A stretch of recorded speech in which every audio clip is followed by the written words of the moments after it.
Hey y'all, it's the Yellow Sheldon. Doing a quick one tonight. It's my Friday.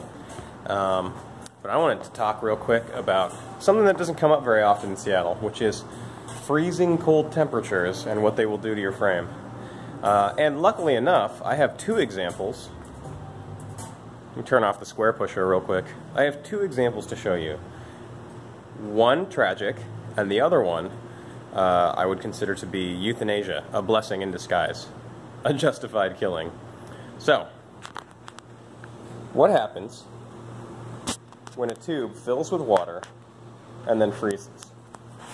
Most of the cracks that we see in the bicycle world are what I would consider innies. So what that would be is a terrible dent. You know, this is a dent for a chainring, but you would have a dent in the frame which would eventually collapse, and we would call that an innie dent. Outties, well, so I'm from Colorado, and Outties are not rare there. But in Seattle, it never gets cold enough to actually freeze or like kill the tubes generally. So you see how blown out that is? This was stored outside in the woods, and yeah, it just expanded outwards until it broke. And the main thing is, on this frame, so, okay, let me stand back. This is an utter trash hack job of a tall bike, okay? So, there's all sorts of weird things going on. There's stuff that's been plugged up with weld that probably shouldn't have been. And in the case of this tube, this expanded because the hole in the bottom, if there ever was a hole, has been plugged up with welding slag. So this fills up with water. There's probably a small port for the water to get into in there. And then as it freezes, it expands outwards, just explosively blowing the asshole out of the frame. So this is a mercy killing. It's good that this is dead. This poor Surly, however, it's much less nice that it's dead. So first I want to draw your attention to, if I can get a focus, draw your attention to this dent here. These dents are placed here on purpose for tire clearance. See a little reflection in there? So there was one of these on both sides of this frame.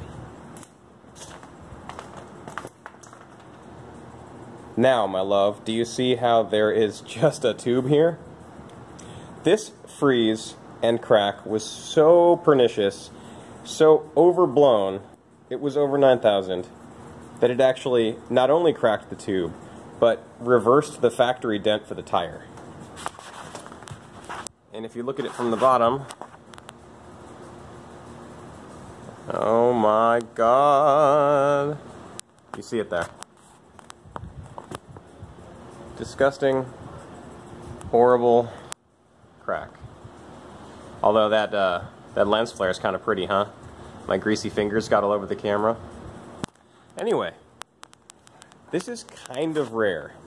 I don't think this is something you should exactly fear.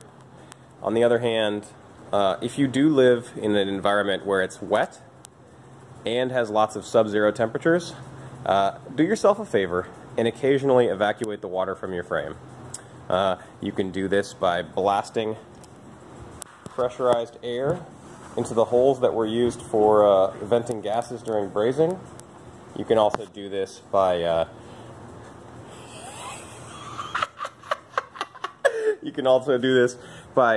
sucking on a tailpipe. But most importantly, like, if you store your bike outside, you are going to want to make sure there's not enough water to expand like that. And how I do that is, I scratch a mark into the seat post. I mean, you can use tape, but I don't give a shit, so I scratch a mark in the seat post. And then every once in a while, every few weeks or few months, you pull the seat post, hang the bike upside down, and let all the water drip out. Freaky Freezy, thanks for watching.